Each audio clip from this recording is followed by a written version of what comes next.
Bapa, kami mengucap syukur kepadamu. Kami bersyukur kalau setiap hari terang-Mu menyinari kami, Tuhan. Engkau membuat mata kami boleh melihat jalan-jalan yang Engkau tunjukkan. Dan kami boleh mengenali bahwa Engkau senantiasa menyertai kami. Kami selalu berharap akan Engkau, Tuhan. Karena Engkaulah Tuhan kami yang memegang kendali dalam hidup kami. Terima kasih Bapa. Mari Tuhan, Engkau yang akan mengolesi mata kami dengan minyak-Mu, supaya kami dapat jelas melihat apa yang Engkau ingin tunjukkan kepada kami. Dalam nama Tuhan Yesus kami mengucap syukur. Amin. Shalom saudara-saudara. Saya akan share tentang terang Kristus. Itu terang Kristus yang kita ini membutuhkan mata untuk melihat. Mata untuk melihat. Maksud saya bukan penglihatannya, bukan. Mata untuk melihat. Kita punya mata jasmani dan kita sebagai manusia roh kita punya mata rohani. Ya, mata rohani ini adalah yang Tuhan berikan kepada kita. Untuk kita boleh mengerti apa yang Tuhan tunjukkannya. Kita juga tahu bahwa di dalam kita menjalani hidup ini, kita membutuhkan roh hikmat dan wahyu untuk mengenal Dia dengan benar. Hidup kekal adalah mengenal Bapa, mengenal Tuhan Yesus yang Bapa utus, dan mengenal rohnya. Dan kita lihat Efesus 1 ayat 17 dan 18. Ini doa Paulus.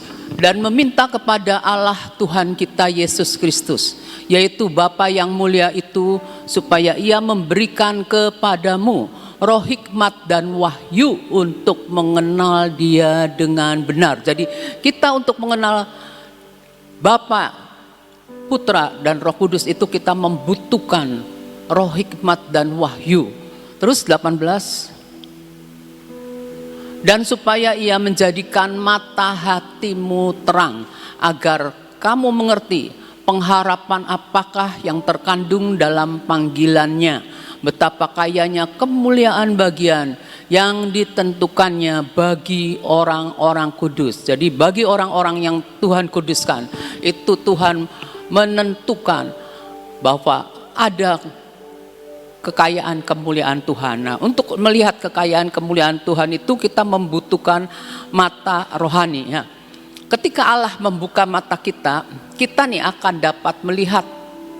Kita akan dapat melihat perasaan-perasaan. Lihat, jadi bukan merasakannya.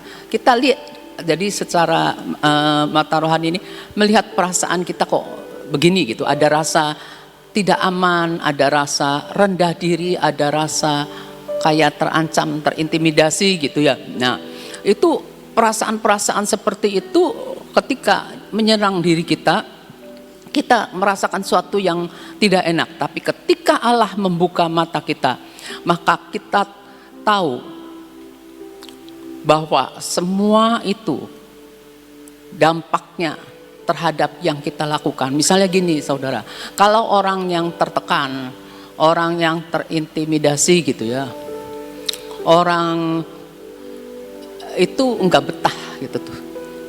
Seperti gini, waktu pertama-tama saya lahir baru gitu ya, saya ada di dalam satu lingkungan, gitu ya, masih asing buat saya. Jadi saya tuh nggak enak gitu, nggak nyaman gitu tuh, nggak nyaman. Kayaknya orang-orang tuh asing buat saya gitu. Jadi betapa nyamannya saya kalau saya ada salah satu orang yang kenal dan saya bisa deket dengannya. Makanya kita kalau ada orang baru datang, orang yang baru-baru gitu, yuk kita ulurkan tangan kita bahwa kita welcome sama dia. Nah, ada rasa tidak aman. Tapi setelah mengenal Tuhan, ya, kita tahu, oh, rasa tidak aman itu bukan Tuhan yang berikan. Sebab Tuhan itu memberikan kepada kita rasa di mana kita nih merasakan bisa dikasihi gitu, kasihi oleh Tuhan, dikasihi oleh sesama gitu tuh ya. Nah, tapi hal yang membuat kita tidak aman itu bukan dari Tuhan. Dampaknya kita mau maju mundur, lihat orang sudah mukanya berbeda, udah masang tembok, nanti dulu, tunggu dulu. Kalau itu keadaan saya waktu dulu saudara. Jadi buat melangkah nanti dulu, nanti orang itu barangkali gimana gitu. Jadi penuh curiga. Nah itu nggak benar ya. Itu membuat tidak aman. Ada juga orang yang seperti ini. Dia diangkat Tuhan. Dia juga baru-baru kenal Tuhan. Nah dia di lingkungan yang menurut dia cuma beberapa orang yang dia kenal. Dia takut, tidak berani memandang dan tidak berani membuka mulutnya. Umpama dia disuruh berdoa, nggak berani saudara. Seperti itu, ada rasa tidak nyaman. Ya, jadi hal-hal itu yang melakukan adalah si jahat supaya kita nih tidak bisa maju. Ya. Nah, kalau kita lihat ya, terang Tuhan itu adalah Tuhan menerangi mata hati kita supaya kita ini bisa ngerti apa yang sedang terjadi, apa yang harusnya kita ketahui. Tapi kita harus mengenal Tuhan ya. Nah, kuasa pewahyuan Kristus itu yang mampu mematahkan benteng pertahanan kita. Itu kuasa pewahyuan. Jadi benar-benar kita ini butuh pewahyuan Tuhan. Butuh sekali saudara. Tiap hari mestinya kita berdoa, Tuhan berikan kami pewahyuan-Mu. Kalau saya selalu ingat kenapa Petrus Agung kalau berdoa selalu bilang terangi mata hati kami supaya kita bisa melihat gitu ya. Nah itu kita harus tahu ya, musuh kita itu tidak menghendaki kita mengenal kebenaran. Jadi kalau kita merasa tersandet-sandet dalam perjalanan kita mengikuti Tuhan, kita tahu bukan manusia yang membuatnya, bukan siapa-siapa, tapi musuh kita. Karena musuh kita tidak menghendaki kita kenal kebenaran lebih lagi. Jadi saudara jangan sampai terhalangi oleh apapun kondisi yang saudara hadapi. Jadi seperti wanita yang sakit pendarahan. Ada 2 orang wanita yang disebut yang dapat nubuatan seperti seorang wanita yang sakit pendarahan. Dia tidak peduli dengan sekelilingnya, pokoknya dia merangsek tujuannya, fokusnya cuma Yesus. Menjamah Yesus, kuasanya mengalir. Kita juga gitu, jadi jangan tersendat-sendat. Waduh, orang itu menyinggung saya. Waduh, orang itu sudah memarahi saya. Waduh, orang itu ngomongnya pedes sama saya. Udahlah saya mundur, jangan. Itu semua tipuan si jahat yang membisikkan kepada kita supaya kita tidak bisa maju. Apalagi kalau Tuhan sudah menempatkan kita di suatu tempat di mana kita dapat bertumbuh di dalam pengenalan akan Tuhan, kita rugi gede kalau cuma hal-hal itu yang diperlihatkan. Pokoknya fokus kita cuma Tuhan. Kita harus kenal kebenaran dari pewahyuan Kristus. Kenapa kebenaran? Karena kebenaran itu memerdekakan kita, dapat membebaskan kita untuk free untuk bebas berjalan, bebas untuk lari, bebas untuk terbang. Pokoknya urusan kita sama Tuhan. Kita harus kenal kebenaran yang lebih lagi dan lebih lagi akan pewahyuan Tuhan. Nah, tempat yang harus kita capai, pewahyuan yang harus kita capai. Kita nih jangan sampai ada di pelataran aja, cukuplah saya sudah lahir baru, cukuplah saya sudah penuh Roh Kudus. Enggak, harus terus. Tuhan sudah menyobek tirai. Kita harus lebih lagi ke dalamnya, terletak jauh di dalam roh dan hanya dapat ditemukan kalau orang itu sungguh-sungguh mencari Tuhan. Sebab ada firman ngomong Tuhan memberikan upah kepada orang yang sungguh-sungguh mencari Dia. Kita lihat 2 Korintus 4 ayat 6. Sebab Allah yang telah berfirman, dari dalam gelap akan terbit terang. Ia juga yang membuat terangnya bercahaya di dalam hati kita. Misalnya saudara, dari dalam gelap akan terbit terang. Kita semua pernah mengalami ada di dalam gelap. Maksudnya ada dalam gelap nih, kita ada dalam persoalan di mana masalah kita tidak terselesaikan. Kalau ketemu lagi yang nggak enak, ketemu lagi yang nggak enak, nah itu kita ada dalam gelap. Tapi Tuhan bilang dari dalam gelap akan terbit terang. Kalau kita ngerti pewahyuan ini, kita akan bisa berkata ketika kita ada dalam gelap, Tuhan, aku percaya terangmu bercahaya di dalam diriku. Kegelapan harus menyingkir. Terus menerus diperkatakan. Setiap rema yang kita terima, kita harus perkatakan untuk kita ini menerobos. Sebab kalau Tuhan memberi rema, misalnya ada satu penghalang, Tuhan kasih rema, kita terus terobos. Nanti dinding itu pecah rontok gitu tuh. Tempo hari pernah ada gambar dinding yang dipukul-pukul, kalau nggak salah sih sudah mulai rontok kan. Sekarang udah rontok. Ia juga yang membuat terangnya, terang Tuhan bercahaya di dalam hati kita. Ingat, kita punya Yesus di dalam kita. Ada roh Yesus, ada kesaksian Yesus. Supaya kita beroleh terang dari pengetahuan tentang kemuliaan Allah yang nampak pada wajah Kristus. Nampak pada wajah Kristus. Saya baru baca di 2 Korintus berapa gitu tuh. 2 Korintus 3 atau berapa tadi. Kemuliaan itu datang dari Tuhan yang adalah roh. Kemuliaan itu datang dari Tuhan yang adalah roh.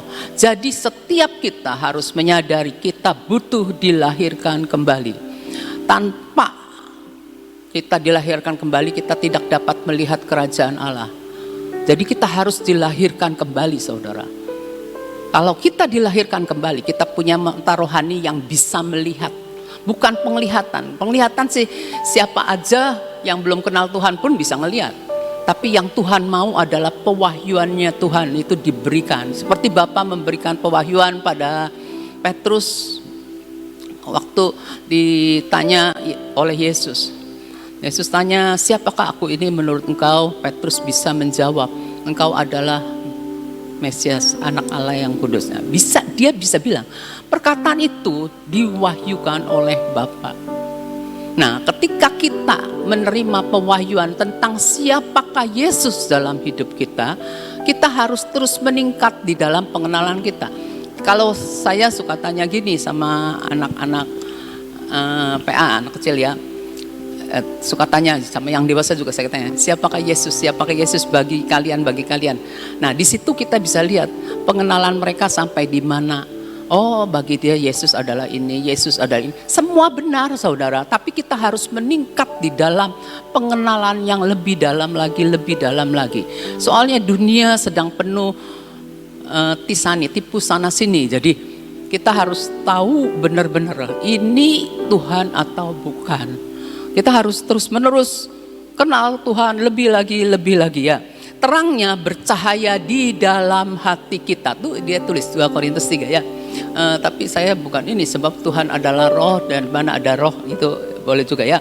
Nah, dengan hikmat dan pewahyuan, kalau kita punya hikmat, kita diberi pewahyuan oleh Tuhan, maka kita punya kekuatan untuk mengalahkan musuh dan menutup pintu bagi perasaan-perasaan tidak aman dan rendah diri di mana musuh membangun benteng pertahanannya. Kalau kita punya rasa yang bukan dari Tuhan, kita diem aja, maka benteng itu dibikin sama musuh, dibangun musuh di dalam diri kita. Suatu saat nanti akan melancarkan serangannya. Seperti itu. Nah, seperti pintu gerbang ya. Kalau kita belajar, pintu gerbang alam maut, pintu gerbang apalagi banyak pintu gerbang kan? Nah, kalau ingat tentang pintu gerbang kota, ada berapa pintu gerbang? Waktu zaman perjanjian lama pintu gerbang itu bagaimana? Nah, sekarang kalau kita mau minta Tuhan singkapkan pintu gerbang dalam perjanjian lama, itu Tuhan apa Tuhan? Jadi ketika kita mau doling, kita bisa tahu pintu gerbang ini ada apanya kita bisa ngancem. Bisa merobohkan setiap pintu-pintu gerbang yang dibangun oleh musuh kita untuk kota kita. Kita harus bisa melakukannya. Kita lihat seperti ini, 2 Raja-Raja 6 ayat 17 yang paling kita bisa bayangkan itu 2 Raja-Raja 6 ayat 17. Lalu berdoalah Elisa pada waktu Raja Aram menyerang. Elisa punya abdinya itu yang disuruh sama Elisa. Nah, ketakutan ketakutan. Waduh, musuh lagi menyerang. Bayangkan saudara, ketika saudara dalam keadaan kejepit, saudara yang lihat apanya? Persoalannya. Persoalannya itu kayaknya lebih besar daripada Tuhannya. Lalu berdoalah Elisa, ya Tuhan, bukalah kiranya matanya supaya ia melihat. Maka Tuhan membuka mata bujang itu sehingga ia melihat. Tampaklah gunung itu penuh dengan kuda dan kereta berapi sekeliling Elisa. Begitu bisa melihat, maka abdi Allah itu tidak takut lagi. Dia tidak takut lagi. Oh iya benar, malaikat-malaikat Tuhan sertai kita. Maka kita juga perlu buat kita ini menerima pewahyuan yang dari Tuhan. Tuhan tolong Tuhan, walaupun mata saya belum melihat dengan penglihatan, tapi Engkau sanggup menerangi mata hati kita, memberikan pengertian kepada kita bahwa Engkau Immanuel menyertai kita. Nah, kita ini menjadi sasaran dari perasaan-perasaan yang tidak enak itu, tidak nyaman itu, tidak aman, adalah karena kita tidak melihat segala sesuatu seperti Allah melihat. Allah melihat bahwa kita ini disertai seperti firman-Nya, aku Immanuel menyertai kamu sampai akhir zaman. Tapi kita tidak melihat. Jadi ada rasa, aduh takut, ada rasa seperti itu saudara. Saya akui masih terus belajar akan hal-hal ini. Tapi saya selalu akan berusaha untuk mengingat firman lebih dahulu ya.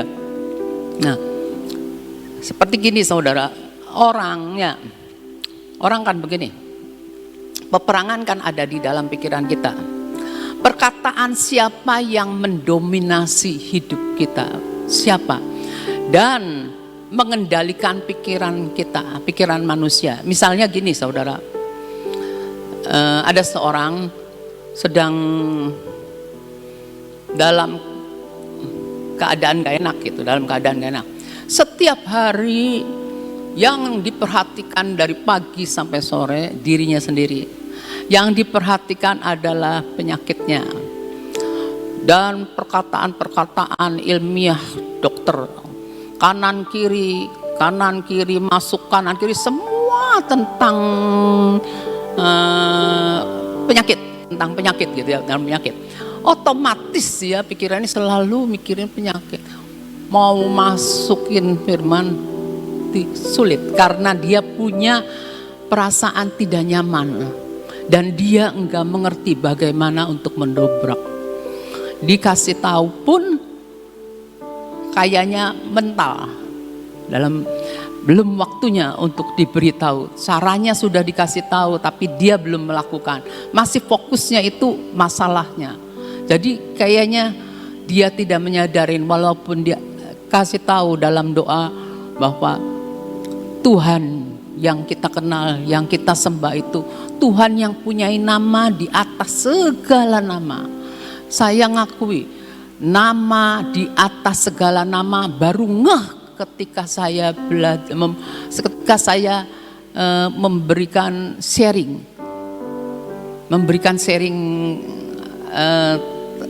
di sini gitu. Maksudnya nama di atas segala nama, iya ya.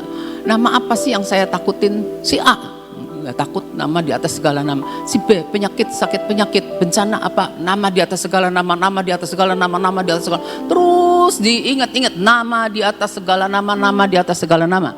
Dan tidak ada nama yang lebih atas daripada nama Yesus.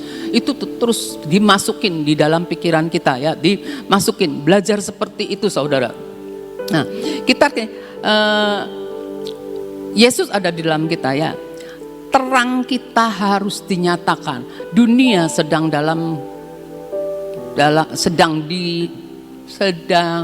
mulai diremang-remang dengan kegelapan.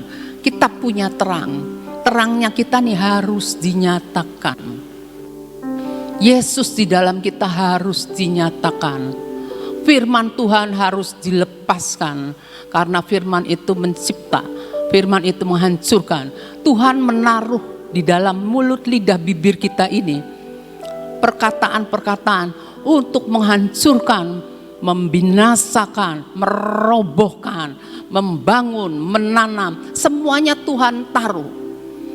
Kita tinggal memperkatakan dan melepaskan firman Tuhan yang mencipta. Seringkali kita lupa, karena apa? Karena terpengaruh sama apa yang kita lihat, kita dengar. Kayaknya tidak mungkin, kayaknya tidak mungkin. Tapi coba kalau saudara berdoa, begitu saudara duduk, saudara perkatakan, maka itu mencipta. Kita akan terus belajar akan hal ini.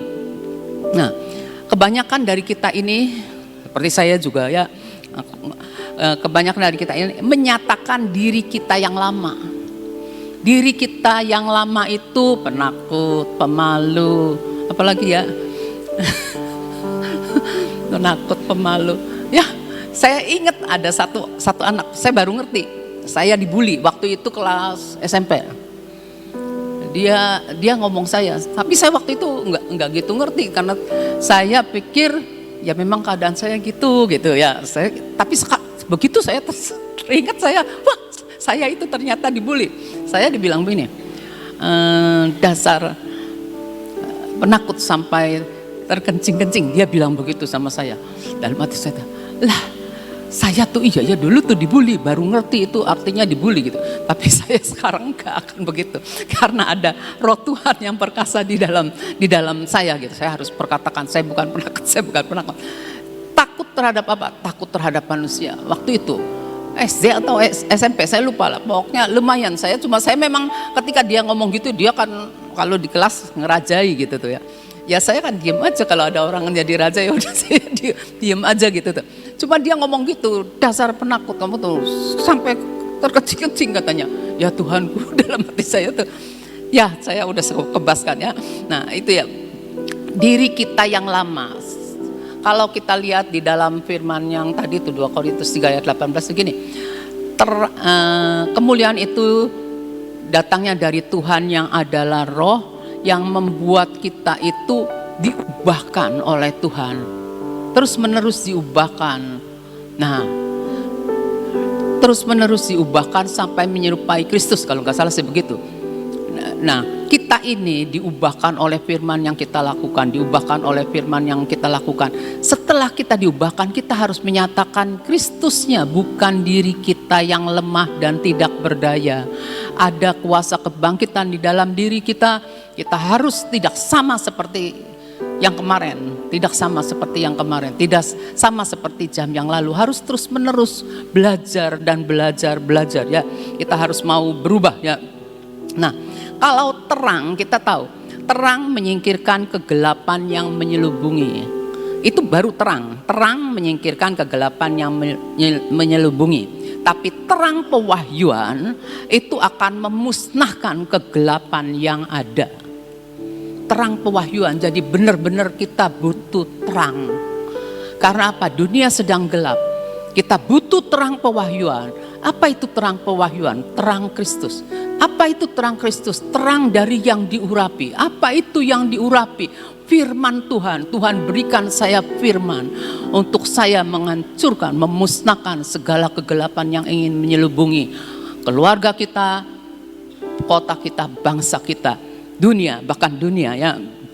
Nah, kita benar-benar jangan mau terkendala dalam kita mengejar kebenaran. Yeremia 24 ayat 7.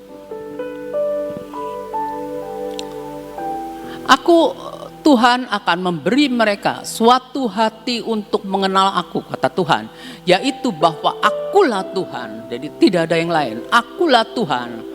Mereka akan jadi umatku dan aku ini akan menjadi Allah mereka. Sebab mereka akan bertobat kepadaku dengan segenap hatinya. Tuhan beri kita hati yang baru. Tuhan beri bangsa ini hati yang baru untuk mengenal Tuhan. Sehingga bangsa ini boleh menjadi umat Tuhan. Dan Tuhanlah yang namanya Yesus dapat menjadi Allah mereka. Dan kita berdoa agar pertobatan benar-benar terjadi ya.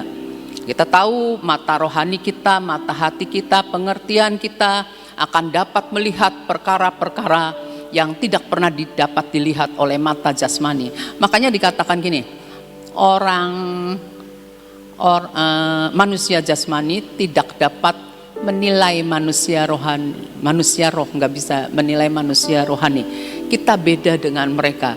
Jadi mereka cuma lihat sebatas sebatas keberadaan kita, tapi yang di dalam kita mereka tidak bisa lihat. Dan itu tidak dapat dihancurkan. Seperti pintu gerbang alam maut tidak akan dapat dikalahkan oleh apapun. Oleh apapun, tidak. Pintu gerbang yang bukan pintu gerbang alam maut. Pintu gerbang alam maut itu tidak bisa menghancurkan pintu gerbang yang Tuhan taruhkan di dalam diri kita, ya.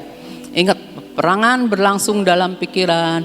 Jadi perkataan siapa yang mendominasi kita, yang mengendalikan kita, dialah yang akan mengendalikan. Apa pikiran kita dikendalikan oleh apa?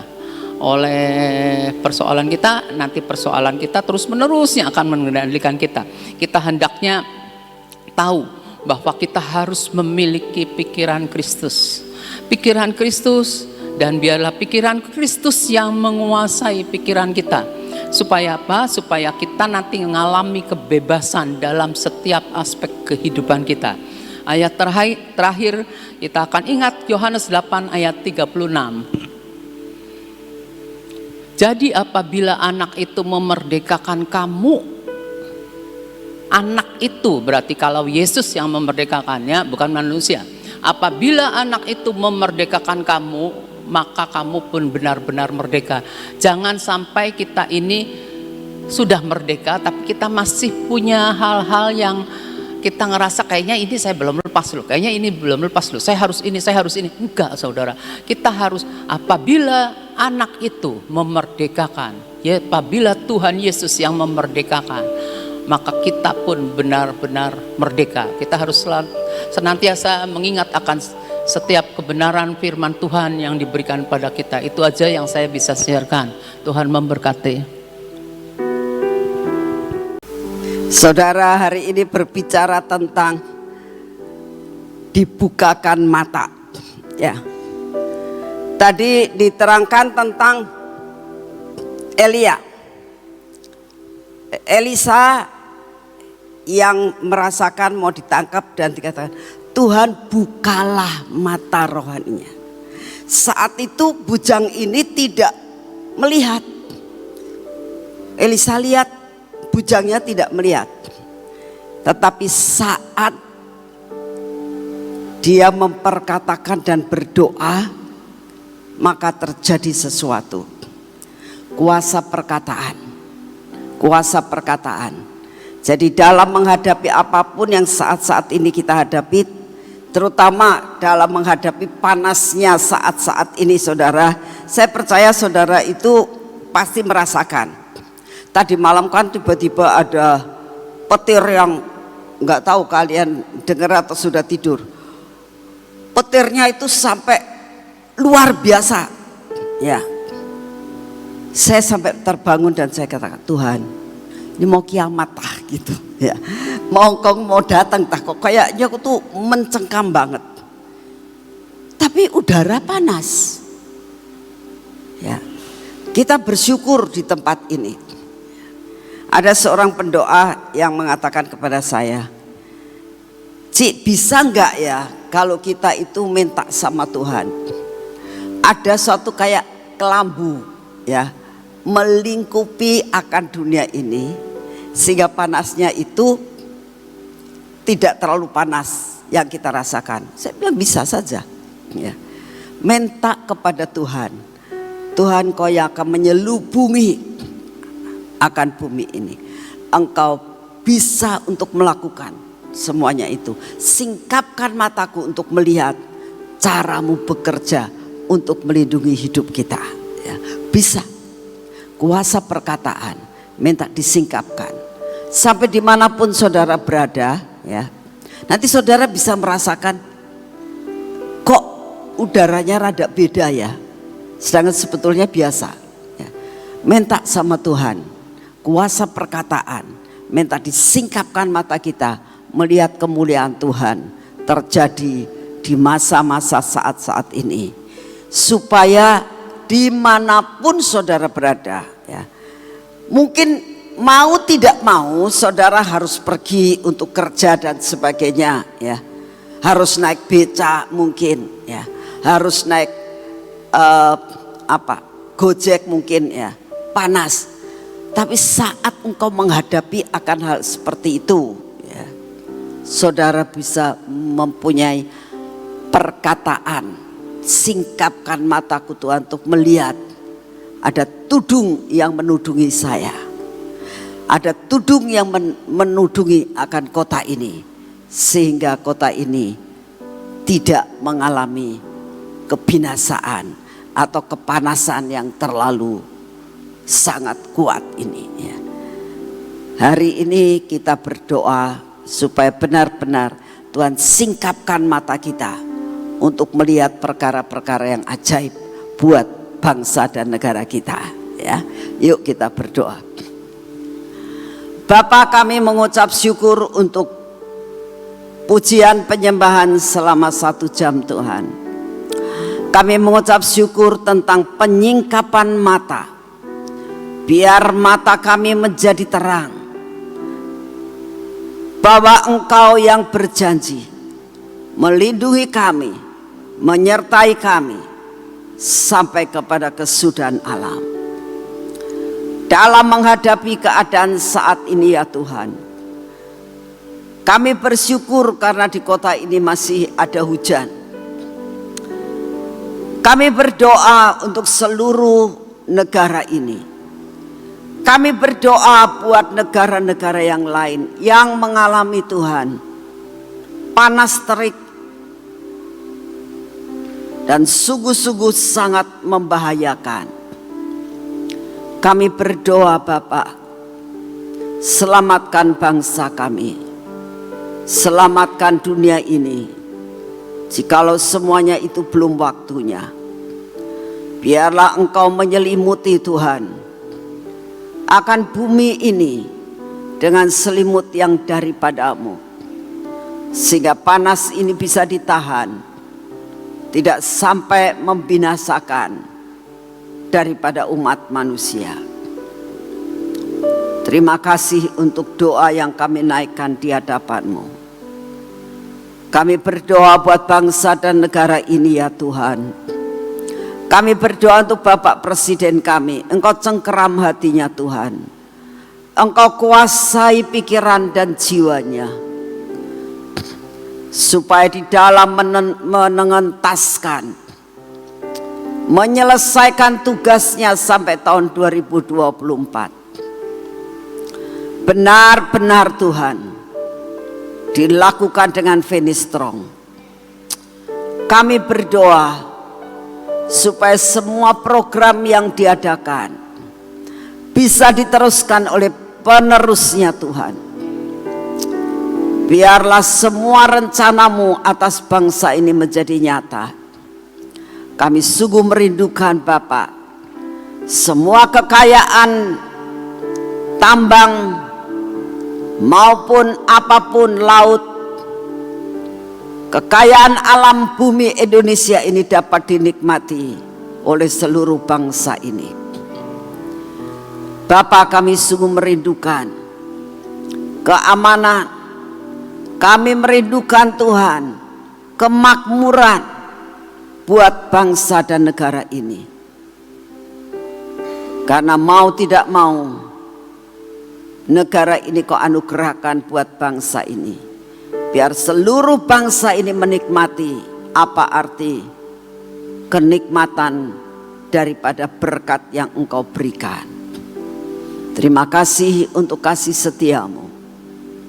Bapak, kami berdoa, biarlah Engkau sendiri yang akan membuat damai sejahtera-Mu bagi seluruh partai-partai maupun calon-calon presiden. Minta anugerah-Mu turun Tuhan. Terima kasih untuk semua dan semuanya ini. Bapak, saat ini kami datang di hadapan-Mu. Kami tetap minta anugerah-Mu selubung terjadi dalam setiap keluarga kami, sehingga dilepaskan daripada perkara-perkara yang tidak baik. Dan hari ini Tuhan, kami minta di dalam nama-Mu, berikan kepada kami daya tahan tubuh yang baru. Kami minta di dalam namamu kami terima daya tahan tubuh yang baru.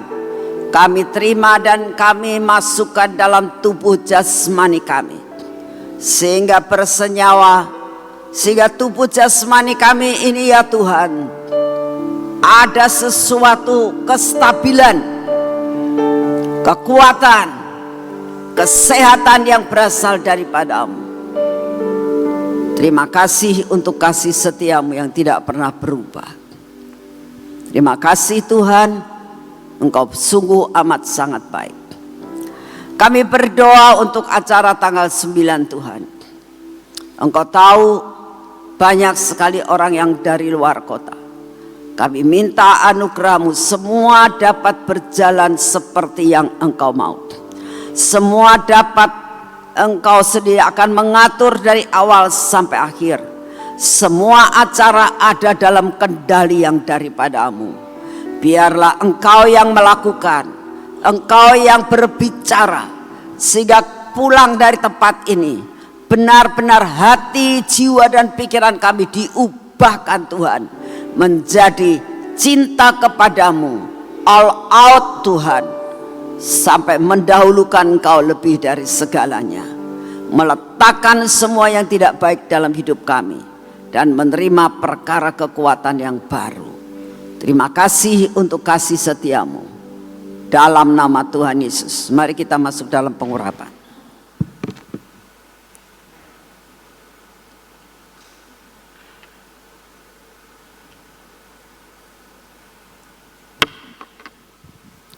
Dalam nama Tuhan Yesus, biarlah pengurapan ini memasuki akan hidup kami ya Tuhan, memasuki akan mata kami, telinga kami Tuhan Yesus, bibir, mulut kami dan hati kami Tuhan, dan menghancurkan semua yang tidak baik dalam hidup kami. Kau berkati akan tangan kaki kami Tuhan.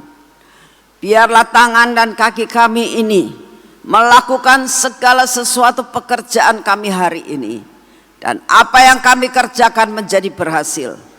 Berkat-Mu kami terima dengan utuh, dan kami boleh menyelesaikan hari ini bersama dengan Engkau. Terima kasih Tuhan Yesus, dalam nama-Mu kami sudah berdoa.